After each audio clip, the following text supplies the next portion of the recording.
रेशम की पैदावार बढ़ाएंगे, हर घर खुशहाली लाएंगे। उज्जवल रेशम ऊंचा दाम, बड़े किसानों का सम्मान। हम इस समय नैनीताल जनपद के रामनगर विकासखंड के ग्राम पीपलसाना में हैं और हमारे साथ किसान जुड़े हैं मंगल सिंह जी।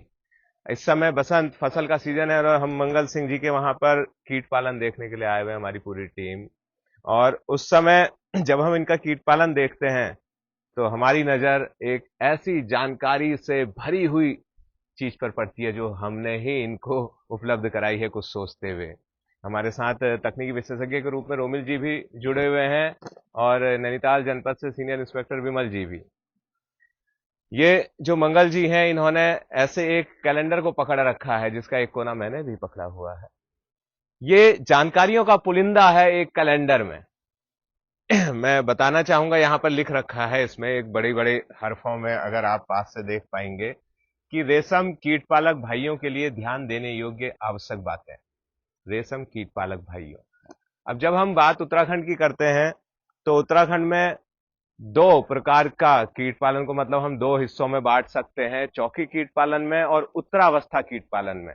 तो जो चौकी कीट पालन होता है वो तो जो हमारा उत्तराखंड सरकार का रेशम विभाग है उसके अपने चौकी कीट पालन केंद्रों पर, जिसमें कि जब रेशम का कीट अंडे के रूप में आता है तो उसके बाद 8 से 10 दिन तक, मतलब कि उसकी शुरू की दो अवस्थाएं जो बहुत ही छोटी छोटी सी कीड़े के रूप में होती हैं, वो अवस्थाएं क्योंकि बहुत नाजुक कीड़ा होता है, सेंसिटिव होता है, उसे ज्यादा देखभाल की जरूरत होती है, तो उसे हमारा विभाग, उत्तराखंड सरकार का रेशम विभाग, उनके तकनीकी कार्मिकों की और दक्ष कार्मिकों की देखरेख में उसे हम अपने खुद के चौकी कीट पालन केंद्रों में उसका पालन करते हैं।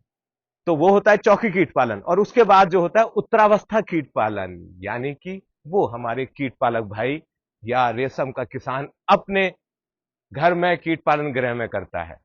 तो इसलिए यहां पर लिखा है कि रेशम कीट पालन भाइयों के लिए ध्यान देने योग्य आवश्यक बात है। और उसके बाद ये एक, मैं कहूंगा एक छोटे से उसमें रोमिल जी एक ग्रंथ के रूप में है, 14 बिंदु, ऐसे सटीक 14 बिंदु दिए गए हैं। रोमिल जी कृपया जो है इस पर प्रकाश डालें कि क्या किसानों के लिए कितना प्रभावकारी है ये हमारे किसानों के लिए जो विभाग ने इनको उपलब्ध कराया है। धन्यवाद सर। देखिए, जैसा कि हम यहाँ पर पीपलसाना गांव में हैं और हमने विभाग के माध्यम से कोशिश ये करी है कि ऐसे किसान बंधु जो रेशम कीट पालन से जुड़े हैं उनके लिए हम हमारे तकनीकी कार्मिक को समय समय पर उनके घर में जाकर उनको सारी जानकारियाँ देते ही हैं। और इन चैनलों के माध्यम से या इस यूट्यूब के माध्यम से जो हम जानकारियाँ देते आ रहे हैं उसका भी लाभ लेते आ रहे हैं।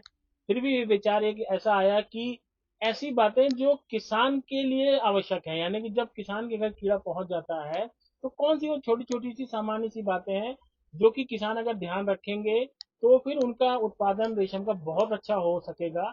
ऐसी जानकारियां, ऐसे मूल मंत्र हमने छोटे साधारण भाषा में किसानों को उनकी जानकारी देने के लिए एक कैलेंडर के रूप में इस तरह से प्रकाशित करवाते हुए किसानों को उपलब्ध कराए हैं। और सभी किसानों के घर में जहाँ पर कीड़ा पल रहा है वहाँ पर ये कैलेंडर हमने कहा है कि वो किसान भाई अपने वहाँ पर रखेंगे और समय समय पर इन चीज़ों को, बताई हुई चीज़ों को देखेंगे और उसके अनुरूप ये रेशम कीट पालन को करेंगे। जिसमें कि कुछ ऐसी बातें हैं जो बहुत सामान्य सी बातें हैं कि कब उनको पत्ती देनी है, कैसा तापमान कमरे का होना चाहिए, कैसी आर्द्रता उस रेशम कीट पालन के पक्ष में होनी चाहिए, और जब वो पत्तियां तोड़ते हैं तो किस समय पत्तियां तोड़ें, कैसे पत्तियों को एकत्रित करें, किस तरह के थैलों का उपयोग करें, जो कि बहुत बहुत सामान्य सी चीजें हैं। उसके अलावा कि पत्तियों का चयन कैसा रखें, किस तरह की पत्तियां कीट पालन के भोजन के रूप में है। पेड़ों में अलग अलग तरह की पत्तियां होंगी, लेकिन ऐसी पत्तियों को वो कीट पालन में भोजन के रूप में इस्तेमाल करें, वो रखें। उसके अलावा जैसे बहुत सारी चीजें होती हैं कि कभी किसान भाई दूर से पत्ती ले आते हैं तो उसमें जहर का असर हो जाता है, तो किस तरह की व्यवस्था रखें कि वो जहर की पत्तियों से कीड़ा खराब ना हो, किस तरह का परीक्षण करके देखें, उसके बाद ही पूरे कीड़े को खिलाएं।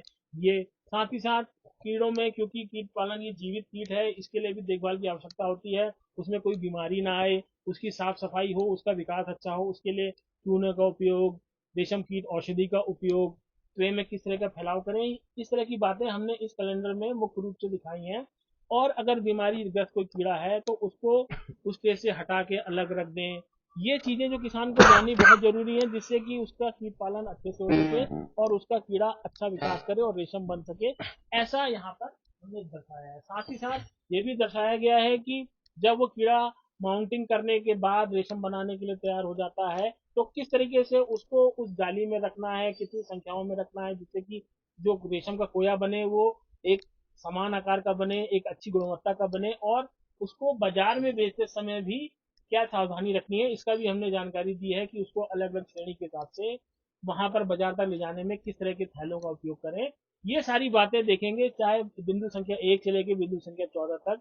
ये ऐसी महत्वपूर्ण बातें हैं जो किसान भाई बहुत आसानी से थोड़ी सी ध्यान रखते हुए इनको पूरा कर सकता है, और इस रेशम का उत्पादन करते हुए उसको बाजार में ले जाकर बेचकर अच्छी आमदनी प्राप्त कर सकते हैं। ये हमने यहाँ पर इन कैलेंडर के माध्यम से किसानों को जानकारी में देने का प्रयास किया है।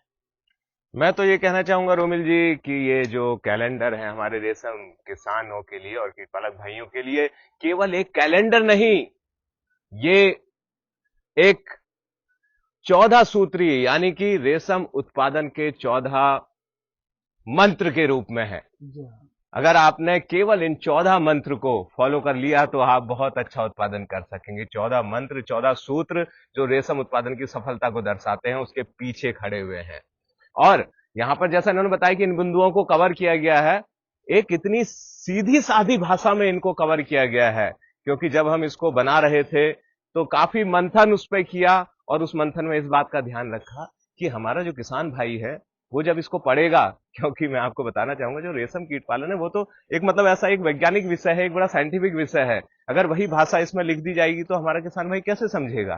तो एक बहुत ही सीधी सादी भाषा में इसको लिखा गया है कि हमारा किसान भाई उसे आसानी से पढ़ सके और आसानी से समझ सके। तो वो 14 मंत्र मैं अपने किसान भाई इनसे भी जो है अनुरोध करूंगा और आशा करूंगा कि आप उसे पढ़ते हुए और वैसा ही फॉलो करेंगे। और साथ ही हमारे कीट पालन भाइयों के लिए भी ऐसे मंत्र जो है, जितने कीट पालक हमारे हमसे जुड़े हुए हैं और उनके घरों में, अगर वो हमें सुन पा रहे हैं इस समय, तो उनके घरों में ये 14 सूत्र कैलेंडर के रूप में पहुंचे हुए हैं। आप उन्हें जरूर पढ़ें और उनको अक्षरशः पालन करने की कोशिश करें, तो आप जरूर बहुत अच्छा उत्पादन कर पाएंगे और अच्छी आय का अर्जन कर पाएंगे, जो सरकार का उद्देश्य है, ध्येय है। रेशम की पैदावार बढ़ाएंगे, हर घर खुशहाली लाएंगे, उज्जवल रेशम ऊंचा दाम, बड़े किसानों का सम्मान।